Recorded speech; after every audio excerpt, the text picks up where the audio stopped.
When it comes to writing programs, every programmer has their own unique style, which impacts the way the final program is going to look.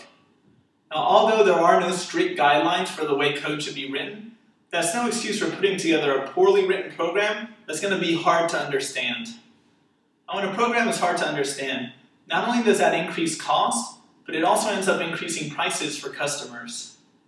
And it's also going to make it a lot harder to maintain and debug any problems that are found in that code. Fortunately, we're going to see how easy it is to write clear, concise code. Now, well-written programs rely on three simple tools: whitespace, descriptive names, and comments. We're going to see how we can use these tools to clean up a piece of code here in a moment. Now, as you can see, this Perl function is really hard to read. In fact, even if you're familiar with Perl and you've written in it before, there's a good chance that you can't tell what this code is doing unless you sit down and actually walk through it carefully. The first thing we're going to do to improve this code is we're going to use whitespace to change the way that it's laid out visually in order to convey some information to people about how it should be read.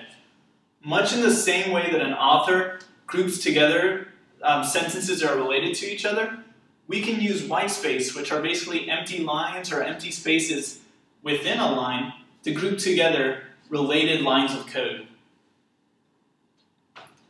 As you can see, just by using whitespace, we've already improved the readability of this program. You can probably tell at least what the sequence of events is. Next, we're going to replace the names that we're using with descriptive names. A programmer has a choice when they're naming their functions or objects or items. They can pretty much use any name that they want. There's a lot of flexibility built in that lets you get lazy, unfortunately, with your variable names and your function names, etc. And basically, you miss a great opportunity to convey some useful information. As you can see, simply by replacing the generic names that we had with more descriptive names, we've already given you a pretty good idea of what's going on in this function. The last thing we're going to do is we're going to include comments to finish explaining away any ambiguity that might be left in the code. Comments are basically lines of code that for all intents and purposes are ignored when the program is running. So it's basically a way for a programmer to write anything they want within the code, knowing that only other programmers are going to be able to see it.